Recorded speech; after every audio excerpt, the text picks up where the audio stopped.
Hello? Shabbat Shalom, everybody. I handed out all of the copies that I was given to hand out after they were made, so I hope there's one for everybody.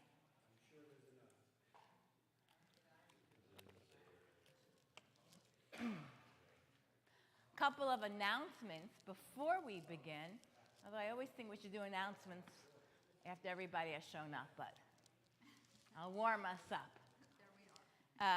Here we are. I want to introduce a colleague, Rabbi Zari Sussman. Zari is chaplain at Jackson and for the next 5 months. So she's the woman you go to if you poo-poo. Jackson and UM also, I guess? No, UM is a friend of mine, so come to me as well, and I'll send you over the best chaplain. Okay, great. We don't go to Jackson that much, but we do if we really need to go to UM.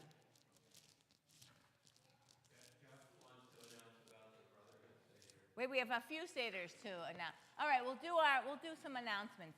Jeffrey Rosenberg, talk about the Brotherhood Seder. Well, Jeffrey Agron is actually the chairman of the event, but I would like to just mention that we have a Brotherhood Seder coming up, and if you haven't signed up, please go online because we only have 40 slots this year, and it's going to be a lot of fun. We're just the guys having fun and learning something new each year, and with Rabbi Bears.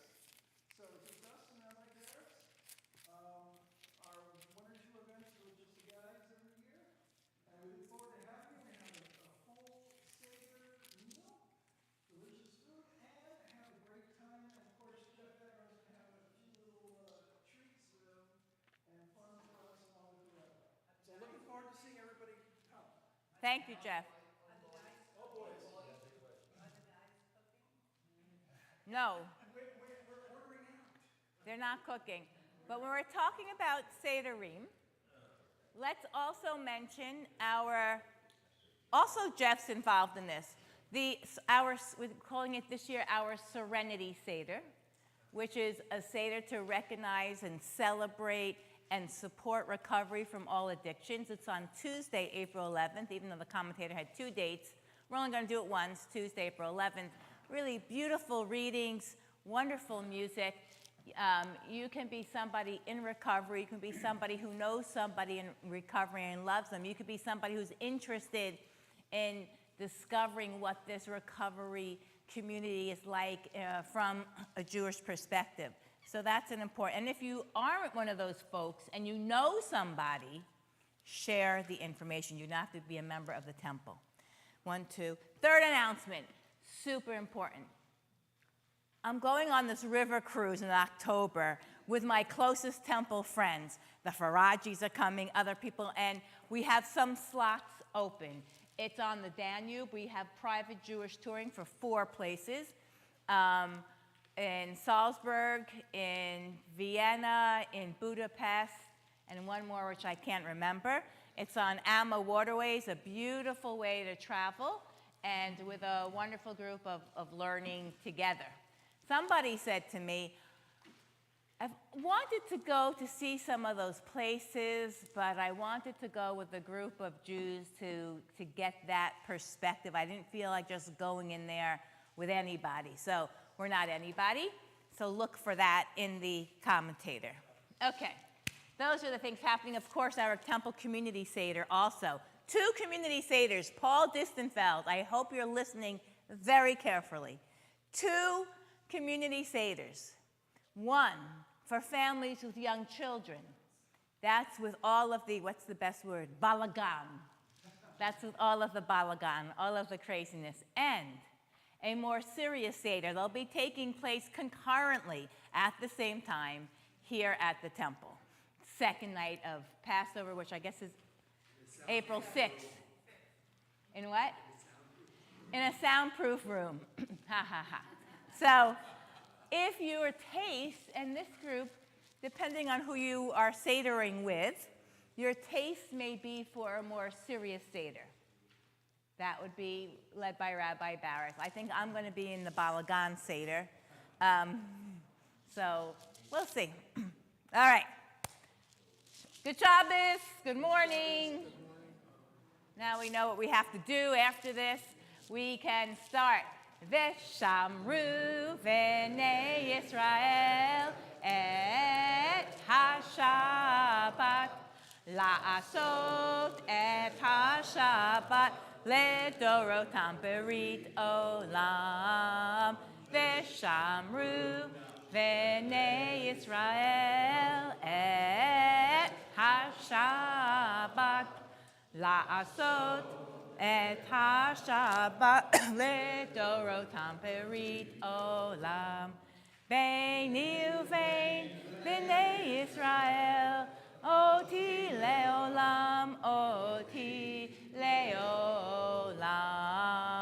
Veshamru v'nei Yisrael et ha-Shabbat la'asot et ha-Shabbat ledorotam berit olam. Ki sheshet yamim asa Adonai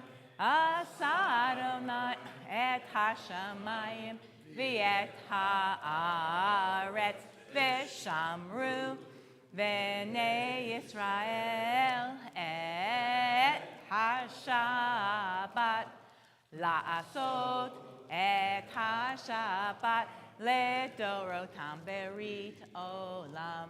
Ubayom hashvi'i shavat vayinafash, shavat vayinafash, shavat vayinafash. Veshamru v'nei Yisrael et ha-Shabbat la'asot et ha-Shabbat ledorotam berit olam. Baruch atah Adonai Eloheinu melech haolam borei pori hagaf. Amen. I just want to tell you that part of the things that we've done in recovery from a Jewish lens is to make sure that our morning kiddush is grape juice, as well as our Friday night kiddush. This is one of the ways that we are inclusive in the synagogue. We don't want to leave anybody out for any reasons. And there are so many reasons where people feel excluded, whether there's no ramp, there's no bench, there isn't ability to hear with headphones, if the prayer books are too small, with our chumashim need magnifying glasses. Whatever it is, we need to know so we can find ways to make sure everyone is included. So, a prayer for studying Torah. Baruch atah Adonai Eloheinu melech haolam asher kiddushanu b'mitzvotav v'tzivanu la'asok b'divrei Torah. Amen. So, we are the last two parshiot of the book of Shemot. We are on Vayakel Pekudei. We are going to be studying towards the end in Pekudei, Exodus chapter 40. That's where we're going to, verse 33. So a number of things happen in this parasha. In the beginning, we are told again about observing Shabbat. To hear more about that, join me at Minyan. For this morning, we're going to talk about the finishing of the tabernacle. It's the fourth or fifth time that they've gone over all of the things that have to be built, the wise-hearted folks that gave everything, the instruction of Bitzalel, the guy who's named in the shade of God, and Oholiab, my brother is my tent.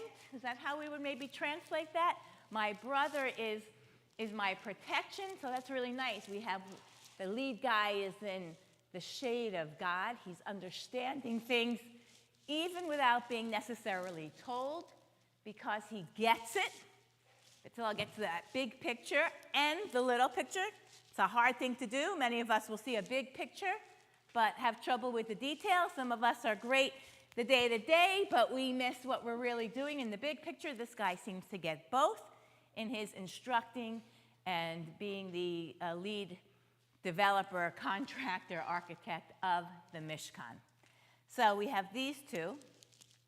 We have Moses, and we have all the people. And you know, they've brought all of the things that they need. They've brought even too much. They mentioned last night, Moses says that's enough, stop. And here we have now in Pikudei. Pikudei comes from the root to take an accounting of. So, and it's used also in modern Hebrew as like the clerk, but it's also the accounting of. So in Pikudei, there's an accounting of all the stuff brought. And we understand how careful from this we have to be with our tzedakah, right? That tzedakah has to be going to the right place. I told this story last night for some of you that years ago, Jeff may remember, and Sherry may remember, we had a scholar in residence and used to do nice fundraising, small but effective, what we needed for a scholar in residence weekend. And we saw one year that we collected more money than we needed for the scholar in residence. Okay, you collected more money, great. You put it in the pot. You can't do it unless you say, when you're asking for the money, any leftovers or all that we collect, we're going to keep and use for other stuff. So the next year, so these people, the extra people, we had to actually call and say, can we keep this money? But then I said we got really smart. On the fundraising brochure, we expanded what you're giving money for, the scholar in residence, and any educational program. So therefore, we're able to keep it and use it for other educational programs. So Pikudei reminds us of that as well. So we have Shabbat. We have building of the Mishkan. We have tzedakah. There's a whole bunch of things. And we're going to be looking at the finished product and God. I thought we'd have a nice little discussion this morning on God and see what happens. So we're going to just read a little. Let me see. Let me find exactly. See, there's always a break here. Verses 33. I'm going to go a little bit before that.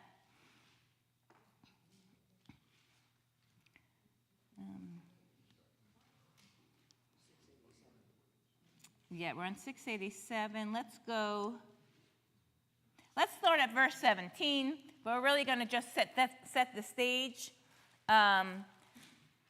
So, Bill, are you Norman, you're starting to read. Norman, read a few verses. 40, 17. Yep, we're on page 686. 633 in the New Plout, right. 531 in one of the Stone editions. 557 in the Witness. All right, so, but for those of you who are holding a chumash that looks like this, that I'm holding, 686. Verse 17. In the first month of the second year, on the first of the month, the tabernacle was set up. Moses set up the tabernacle, placing its sockets, setting up its planks, inserting its bars, and erecting its posts.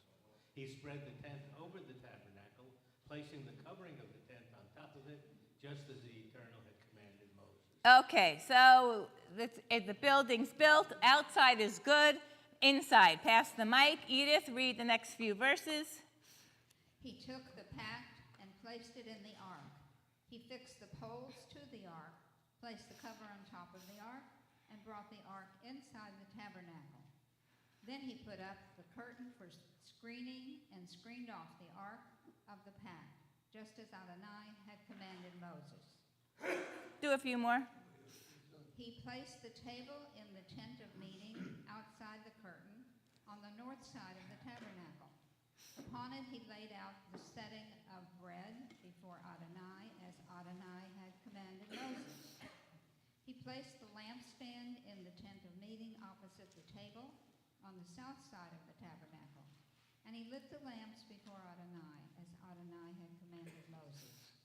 He placed the altar of gold in the tent of meeting before the curtain. On it he burned aromatic incense, as Adonai had commanded Moses. Okay, great. Next. Then he put up the screen for the entrance of the tabernacle. At the entrance of the tabernacle of the tent of meeting, he placed the altar of burnt offering. On it he offered up the burnt offering and the meal offering, as the Lord had commanded Moses. He placed the laver between the tent of meeting and the altar and put water in it for washing. From it Moses and Aaron and his sons would wash their hands and feet. They washed when they entered the tent of meeting and when they approached the altar, as the Lord had commanded Moses. And he set up the enclosure around the tabernacle and the altar and put up the screen for the gate of the enclosure. When Moses had finished the work, the cloud covered the tent of meeting, and the presence of the Lord filled the tabernacle. Moses could not enter the tent of meeting because the cloud had settled upon it, and the presence of the Lord filled the tabernacle. Okay, stop right there. Thank you. So we turn to our sheets now, where we're going to focus on these few verses.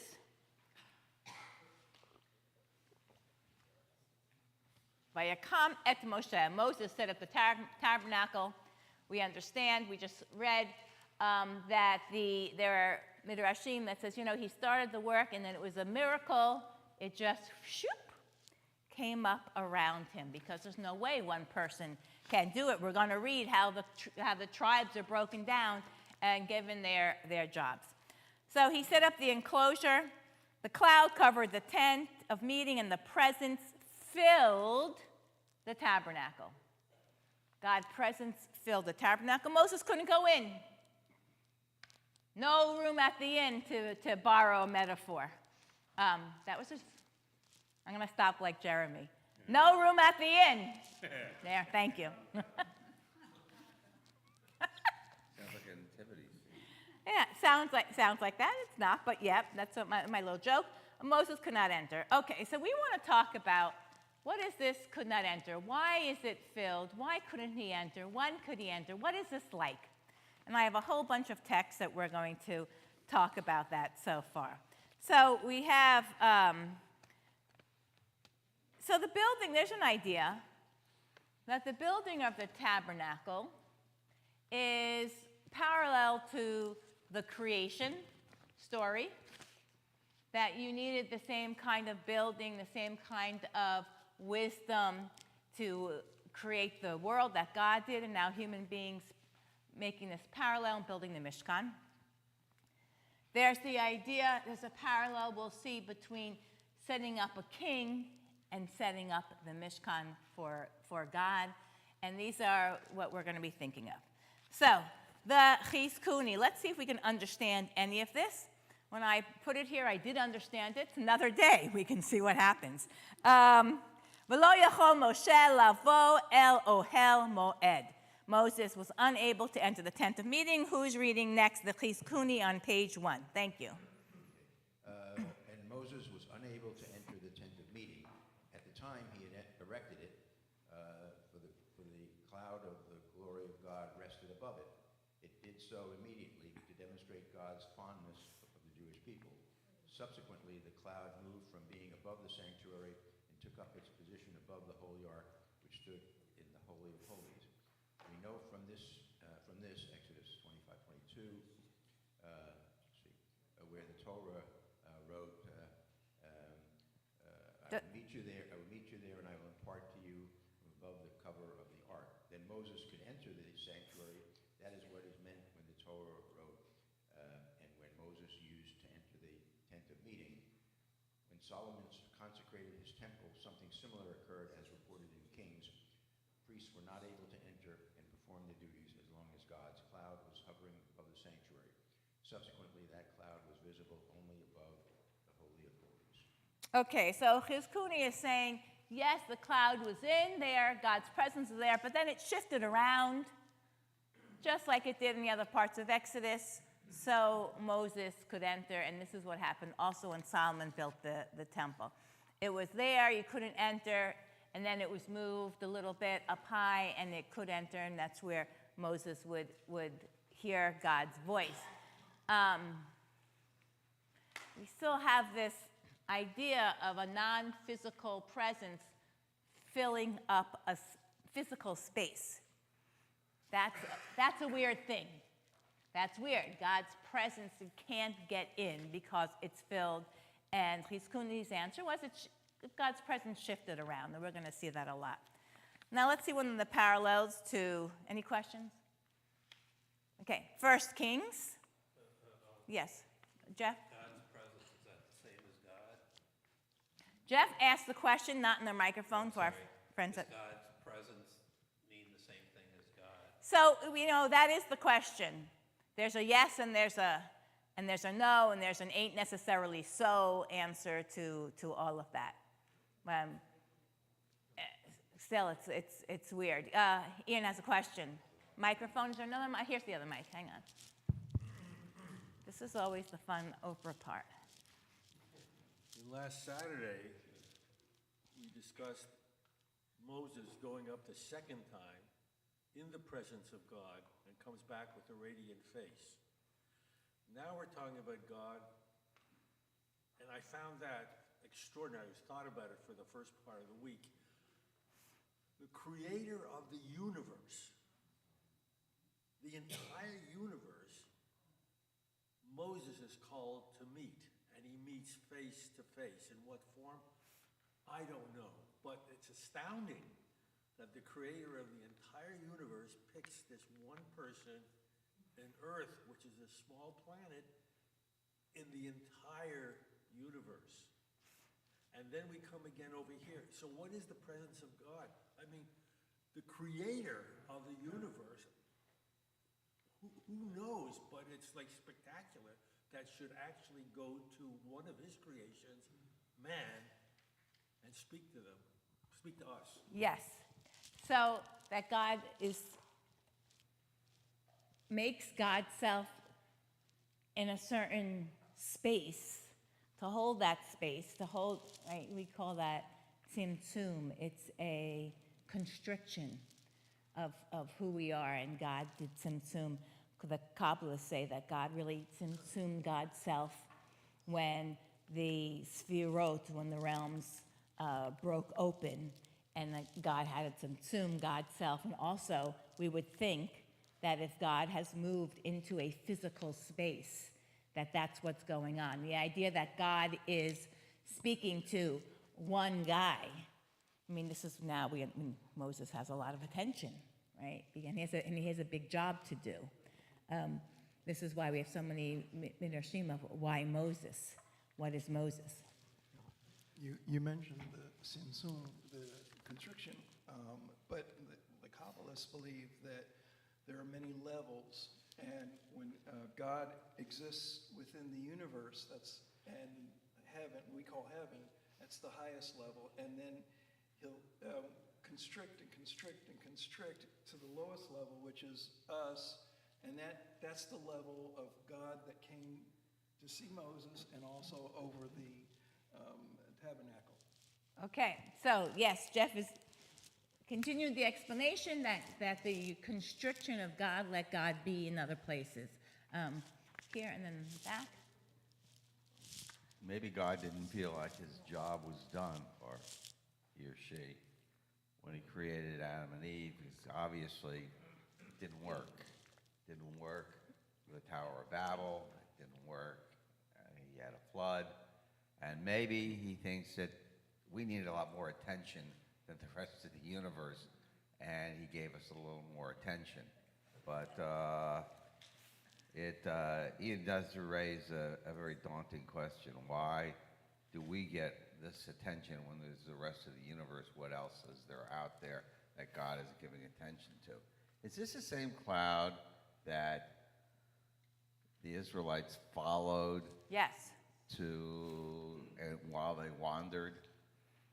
Yes, and we'll see that right, because Cooney said that this was it raised up. And in the rest of the portion, if we look past verse 35, look at verse 36, when the cloud lifted from the tabernacle, the Israelites would set out on their various journeys, but if the cloud did not lift, they would not set out until such time as it did lift. Yes? One last comment. Sure. It seems as though throughout our journey, God wanted the Israelites who just came out of slavery to feel comfortable. So a number of the emulants of God's presence reminded the Israelites of the Egyptian gods and temples. You see it, it's there. So a lot of the accoutrement of the Mishkan could be similar to the glory of what they saw in Egypt, so it wouldn't be so foreign. Okay, thank you. Erica, did you have a? I have a question. Okay, maybe some of us must have an answer. Yeah, I have a question. He was saying, and today it makes a point, the Torah, to say that it was in the presence of God. But that suggests that there are moments in which God is not present, because then why are you saying that? And supposedly that is not the case, because God is omnipresent. So I have that question. Oh, Erica, we could all say to Erica's question, oy vavoy. So what did she say? I will just repeat it. Isn't God always in our presence? And was this emanation of God in the Mishkan a different God, not a different God, but a different presence of God? Aren't we always in God's presence? So yeah, that's an excellent question. It just occurred to me, though, that these are people who needed some physical manifestation of God. Right? And it's interesting that this manifestation that God presents to the people is a cloud, because it's not something you can touch. It's something you can perceive, but you can't put your hands on it. And maybe you can perceive it. That's why sometimes there's fire in the middle of it and sometimes not, right? But it's something that Right. people cannot, they can't grasp it. They Right. can't put their hands on it. It's not an idol.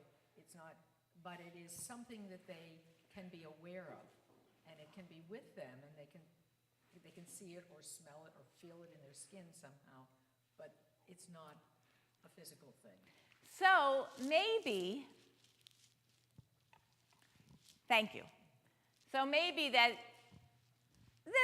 God's presence is shown in this cloud, but still God's presence is there. But this cloud was so filling up the space that Moses couldn't get in or wasn't allowed in until God called him or till it moved a little bit.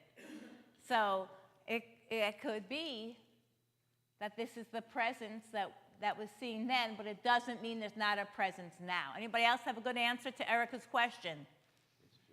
Yes, Zari, I was hoping you would. Use the mic so everybody can hear you online too. Oh, hi. Yeah, I had a professor, forgive me for not remembering his name.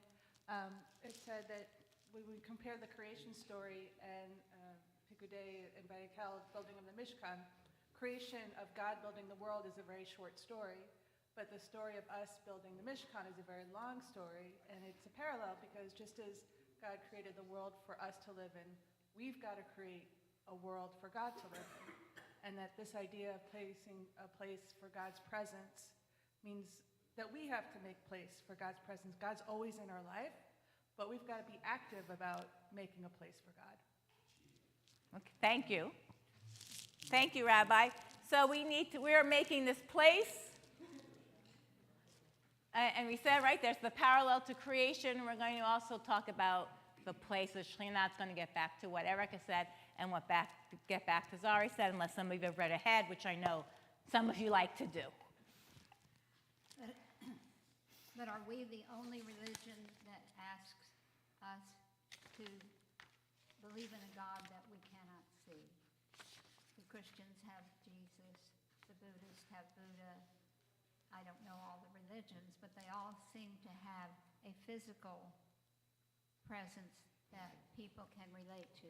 We are asked to relate to a God that we cannot see. Well, thank you, Edith. I would say that the monotheistic religions all have God, the same God that we cannot see, right? The difference is how we articulate our relationship with God. Yes, there's Jesus, that's a man, but Jesus is not really God. God is God. And there are the polytheistic religions that have their idols and their gods, which they have representations of, but I'm not sure they can actually see them. Eileen, did you want to say something? Okay. So, let's go on to Kings, and let's learn some more about God's presence and these parallels. Who is reading? Jeffrey, thank you. But will God really dwell on earth? Even the heavens, to their utmost reaches, cannot contain you. How much less this house that I have built? Yet turn, O Lord, my God, to the prayer and supplication of your servant, and hear the cry and prayer which your servant offers before you this day. May your eyes be open day and night towards this house, toward the place which you have said, my name shall abide there. May you heed the prayers which your servant will offer towards this place. And when you hear the supplications which your servant and your people Israel offer towards this place, give heed in your heavenly abode. Give heed and pardon. Thank you, Jeff. So we're getting a little bit closer to what Rabbi Sussman said here, that there is a building going on, a building that's going to bring the people and God closer together. Bobby had brought up two other buildings which we had failed at, right? Failed at Tower of Babel, the building of the calf, failure. So this is another chance. So in Kings, right, the parallel, I'm making this house for you. You said you want it. It's a way to offer forgiveness. We're coming together. We're creating something. So please be with us. That's that Kings section. I love that. We have a section from Yeshayahu, Isaiah. Pass the mic, please, Jeff.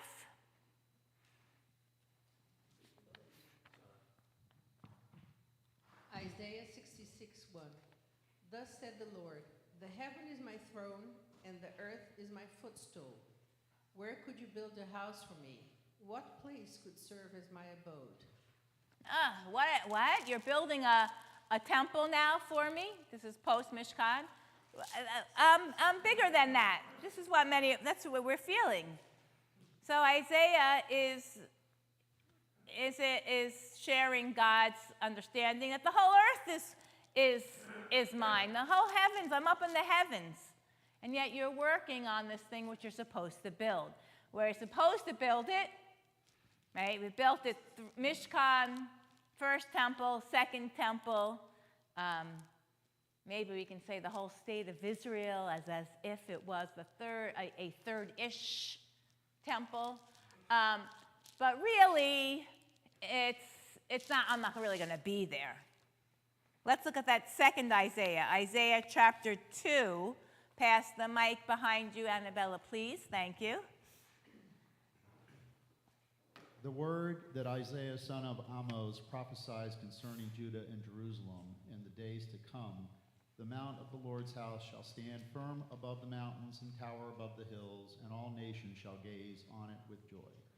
And the many people shall go and say, come, let us go up to the mountain of the Lord, to the house of the God of Jacob, that he may instruct us in his ways, and that we may walk in his paths.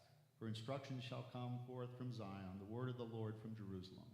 Thus he will judge among the nations and arbitrate for the many peoples, and they shall beat their swords into plowshares and their spears into pruning hooks. Nation shall not take up sword against nation. They shall never again know war.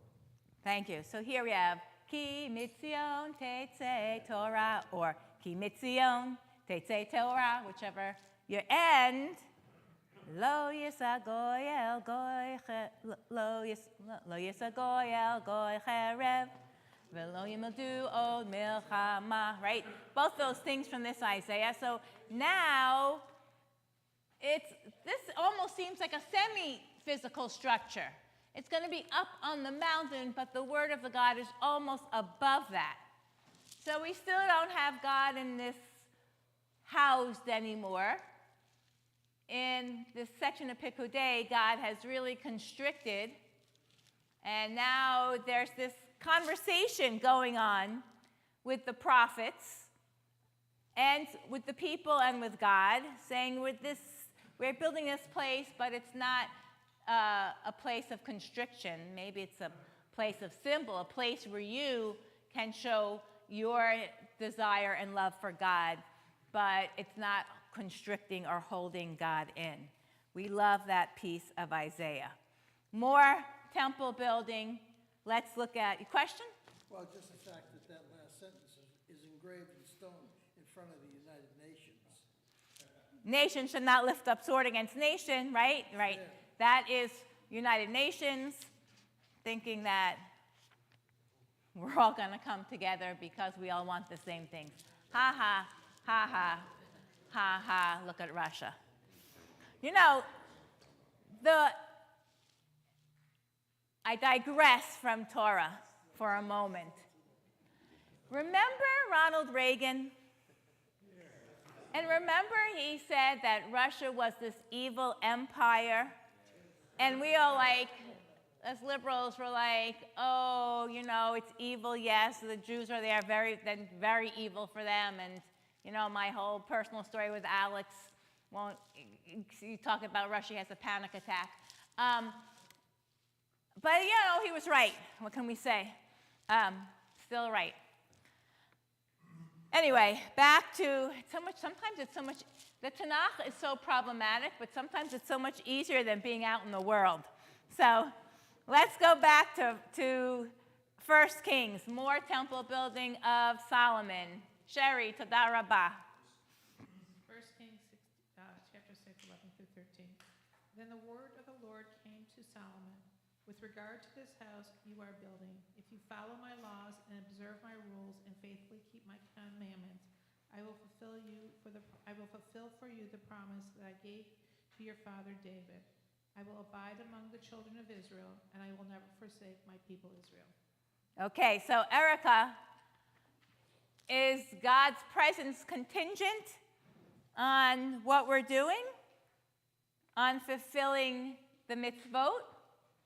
That is one of our overriding principles, biblical and rabbinic principles. You do what God wants, things go well. You don't, you get zapped in this generation or a future generation.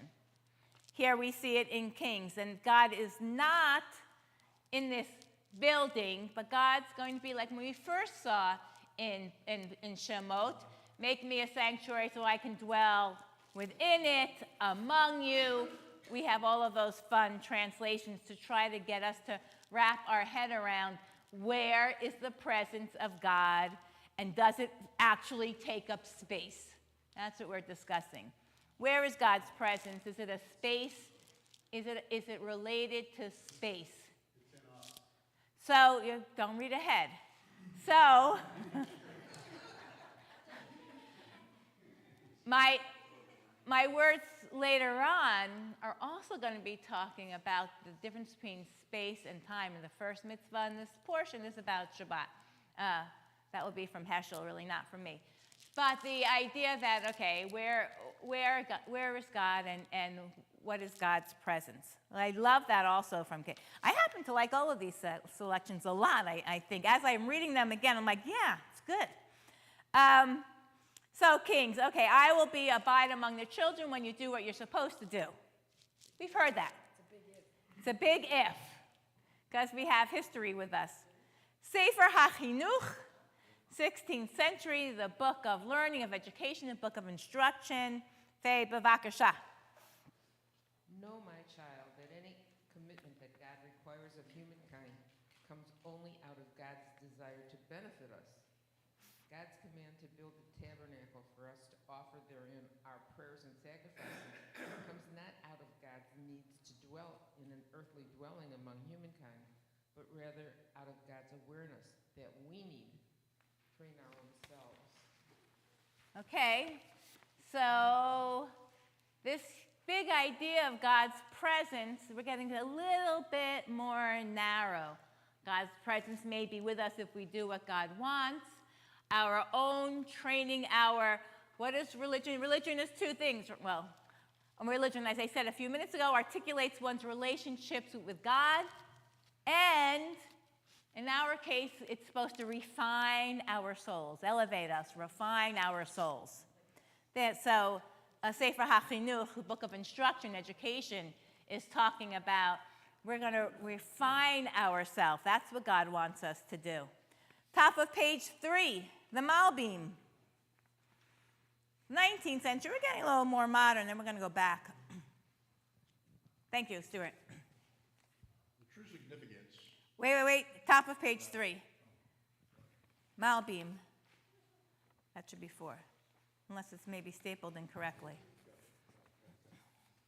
Each one of us needs to build God a tabernacle in the recesses of our hearts by preparing oneself to become a sanctuary for God and a place for the dwelling of God's glory.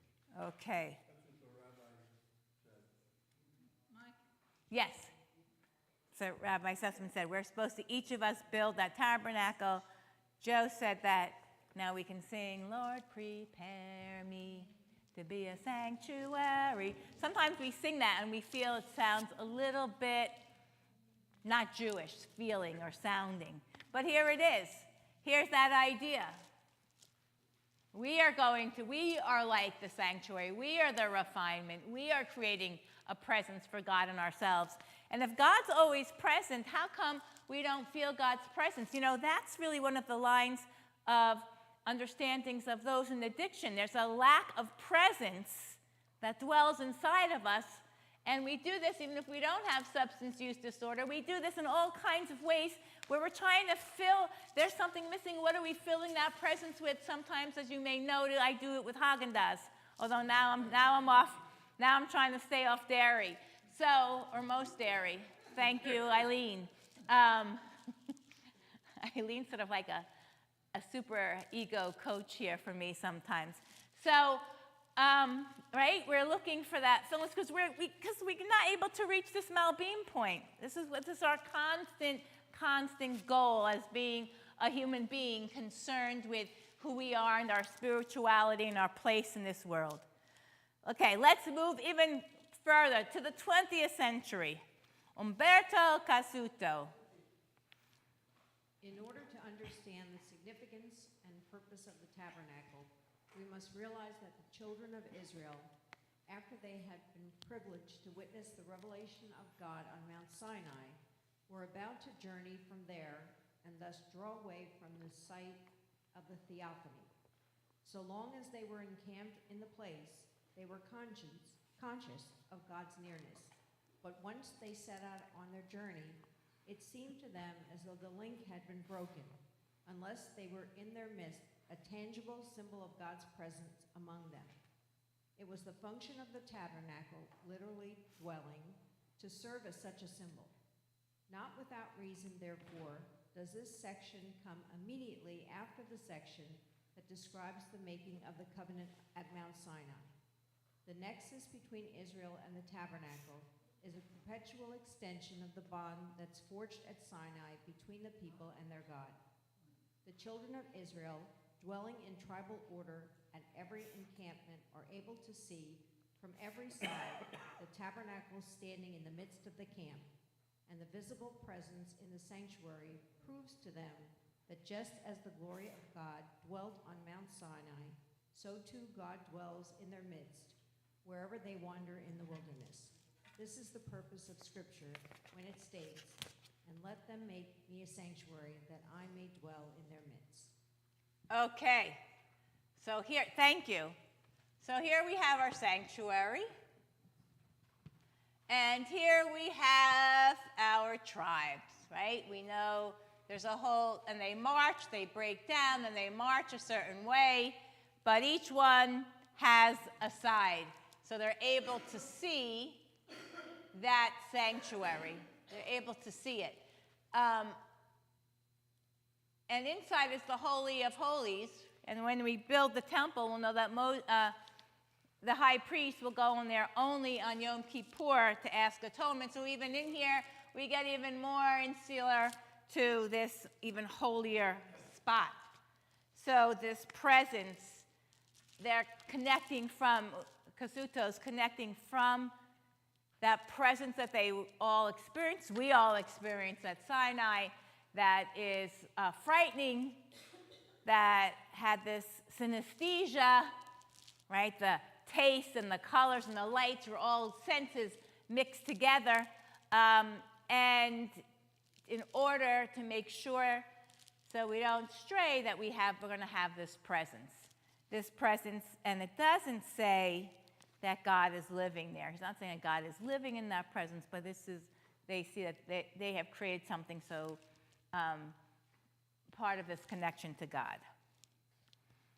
All right. Avot de Rabbi Natan. Let's see. More God's presence. Where's the microphone? Ian, b'vakasha. No, you. You're reading. You are on. You are here. You are present with us. Your presence fills the room. Here. Rabbi, responded according to Rabbi Nathan? Yep, use the mic.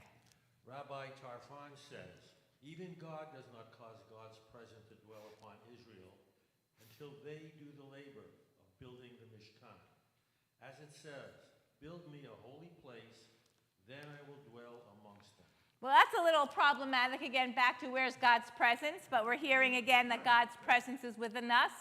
But it seems that might not be enough for many people. And this is why Exodus Shemot's having all of these conversations. And this is why we have the conversations about the Mishkan and the temple.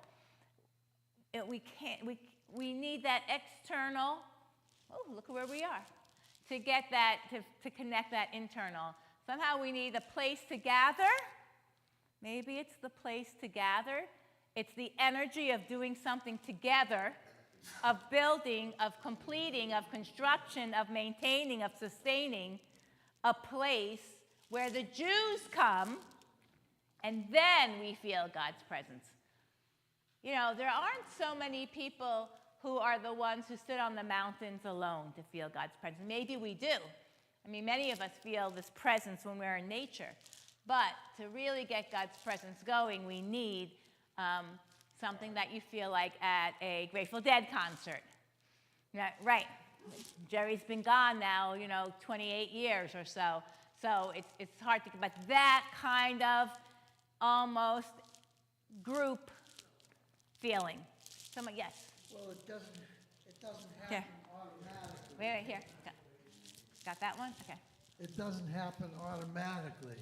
It takes a great deal of work on the part of the individual. Takes the labor. It needs labor in order to accomplish the presence of God.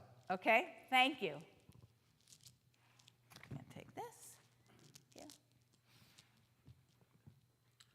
I would like to understand more why God's creation in general is not a holy place, and why Hashem needs a building to create a holy place for God when God's whole creation is a holy place.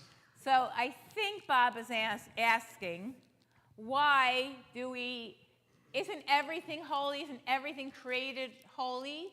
Why do we need a physical place? Okay? Judy, I'm going to give this back to you, and you're going to be the next reader. And then... My question is, did we really build it for God, or did we build it for ourselves? Okay.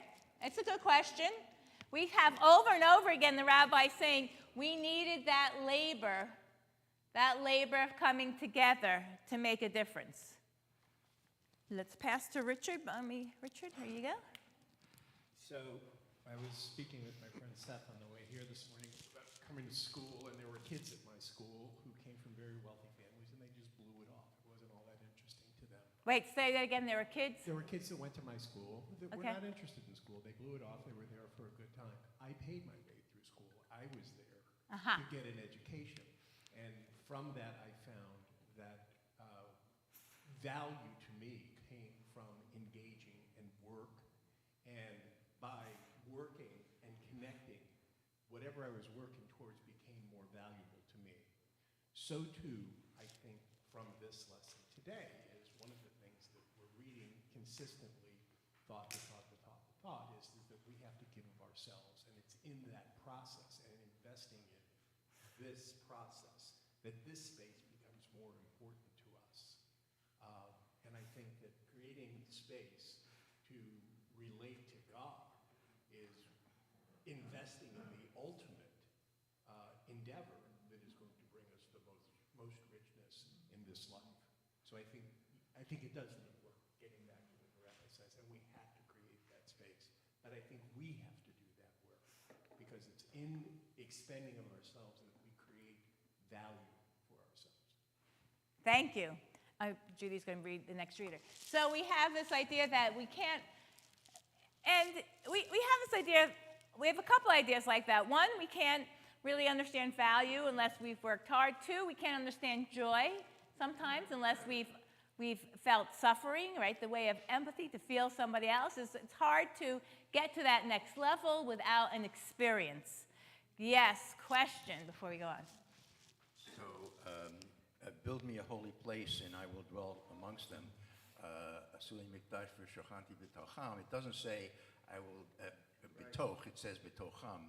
So it's not, so God is dwelling not in the sanctuary itself, but in us, which goes to what you were saying about the sanctuary within us. Okay, thank you. So, right, we're building the bitoch, building it so God can live bitocham, within them or among them. Next, Ed. All of the physicality is just a tool, a communication tool. I'm thinking of the metaphor of radio, which actually did not exist up until 100 years ago. The radio waves are broadcasting from a remote location. They're pervading our environment, but there's no way we can perceive them unless we have a properly tuned tool, the radio, to do so. And so it is with God. God is actually everywhere all the time, but we are often blocked from perceiving that. Okay, so we are fine-tuning ourselves. Okay.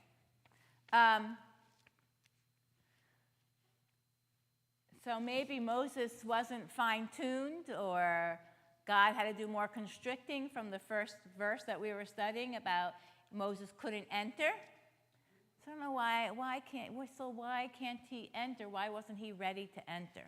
Shannon, I'd love to hear from you.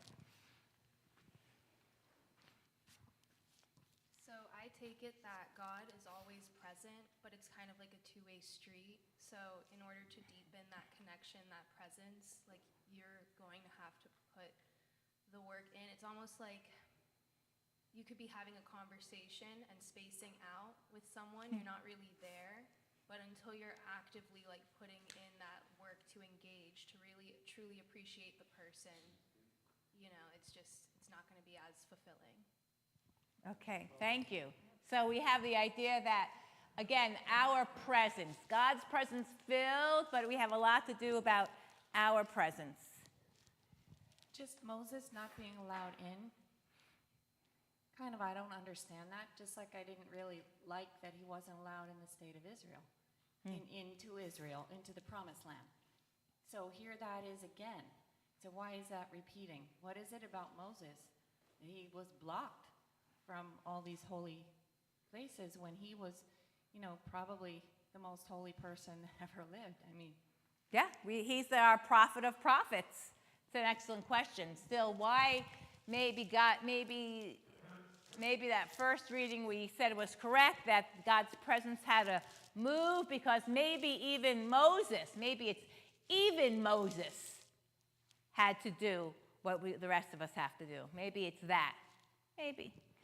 Judy's reading from a contemporary guy, Rabbi Ari Khan, on the bottom of page 3, where it says protection.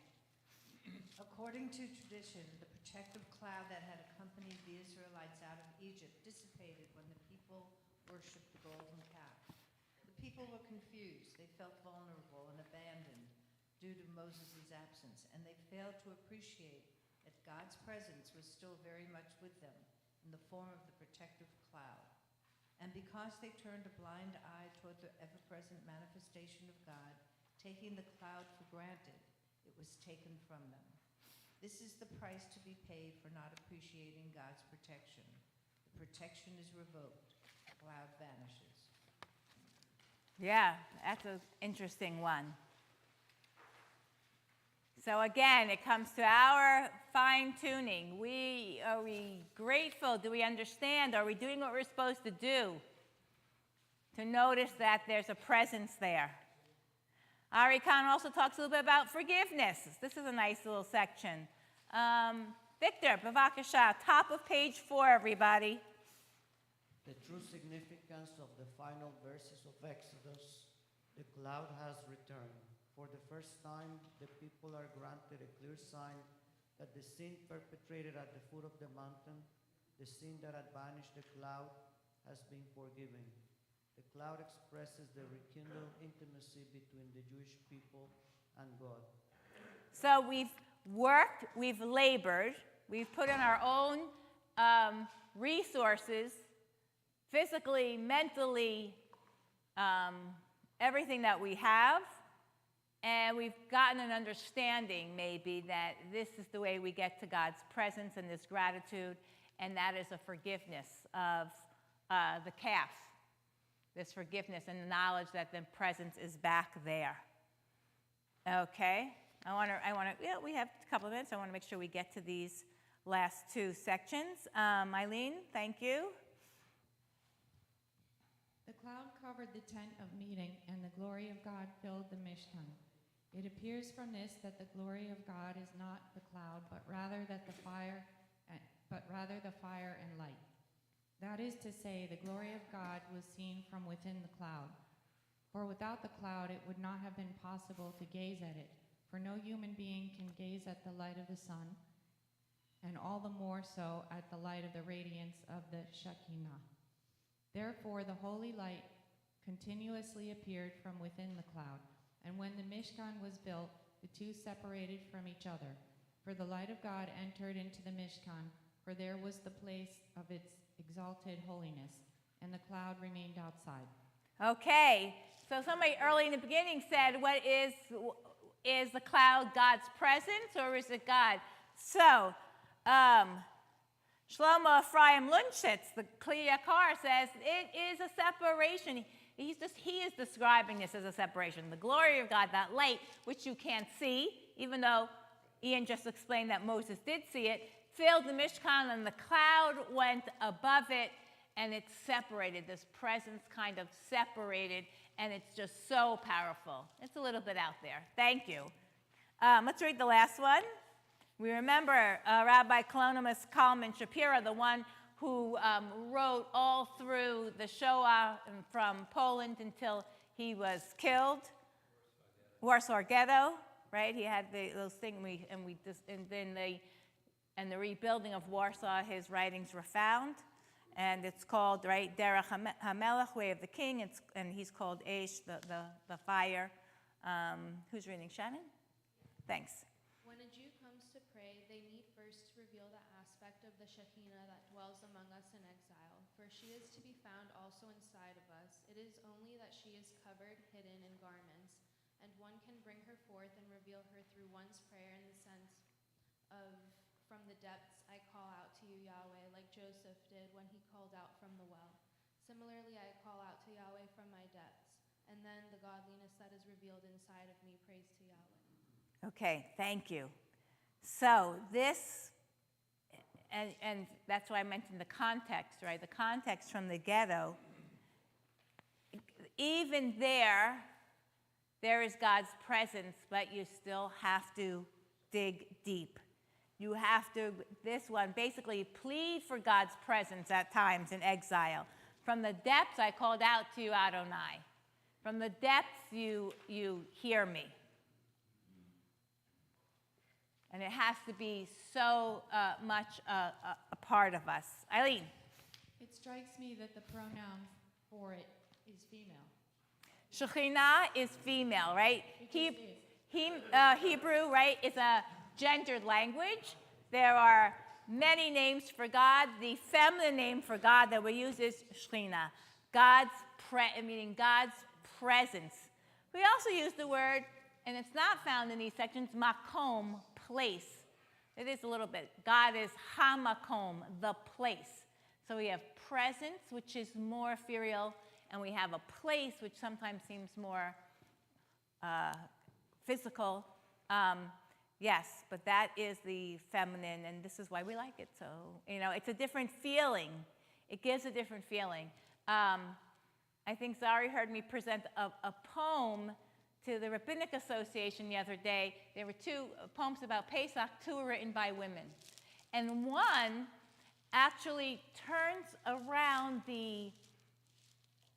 let's see if you can catch what I'm saying, the harshness of the Haggadah, the physical masculinity of it. God took you out, outstretched arm, a strong hand, with signs, with wonders. And she writes that, well, when we left Egypt, or when we leave any Egypt, it's with little steps. It's quietly. It's not just all this loudness, because some people do things slowly, delicately, specifically, purposefully. So that could be a Shekhinah difference. So, what did we learn today? That this presence that fills a space didn't let in even Moses until it moved around. And we're always searching for this presence, and some of us will think that this presence, because God is omnipresent, that it's within us. But even to get to that point of within us takes some kind of labor. It takes some kind of thought, labor, refinement, even our own egos constricting a little bit, like God constricted God's self, constricting a little bit, so there is room for this presence.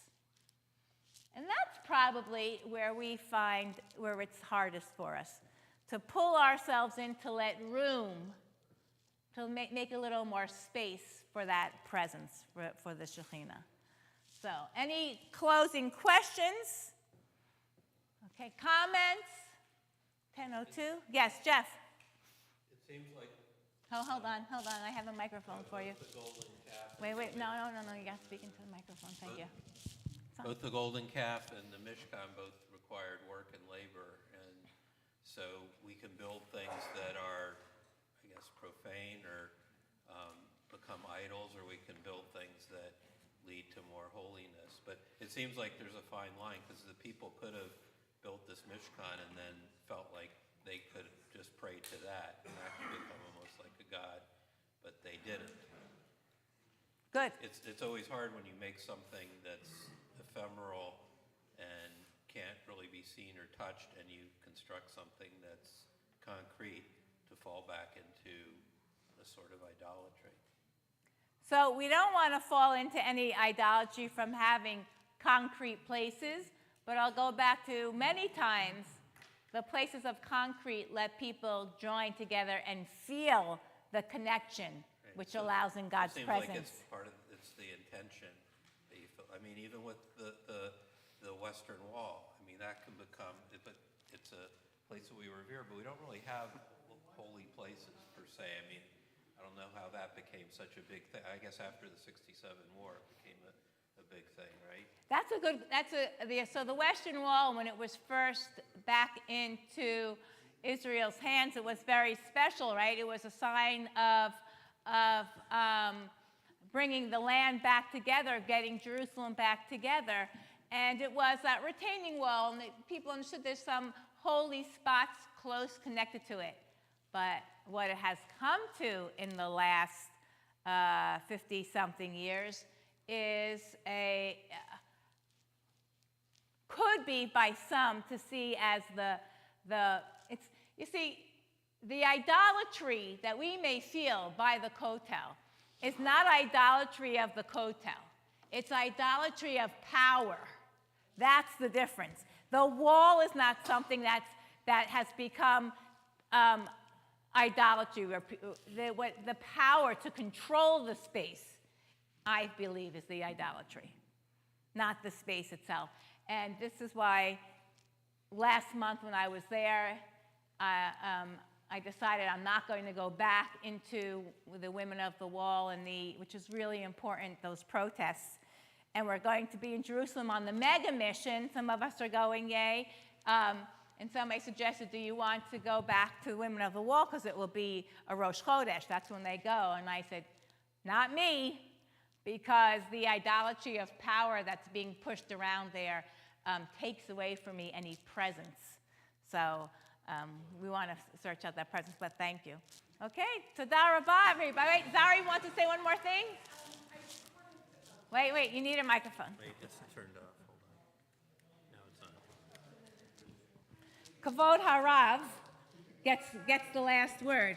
Yeah, I did want to highlight one thing that you said, that you presented poems to the Rabbinical Association. I wanted to make sure everybody knew what that meant was that we meet every once in a while for learning, and your rabbi was the one that teaches other rabbis. And it was good enough that this rabbi came and wanted to learn more. Thank you. I wanted to make sure you knew that. Wow, Todah Rabah. Thank you very much. Okay, thank you, everybody. Shabbat Shalom.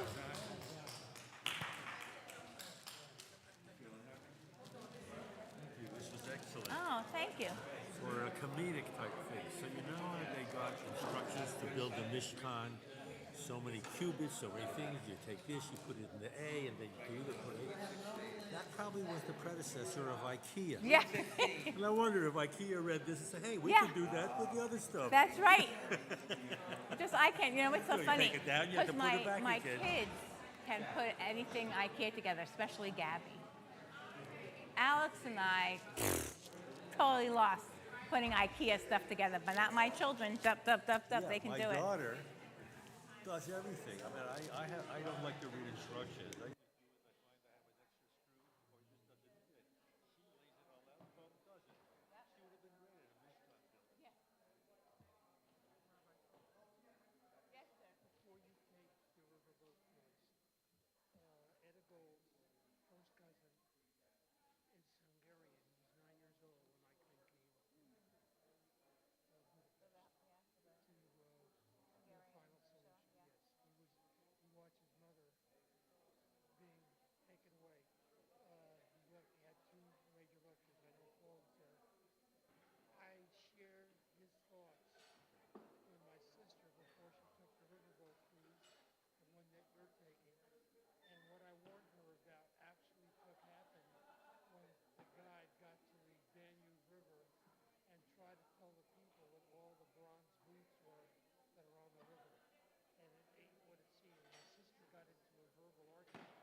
Tell me one other thing about your mom. She was a woman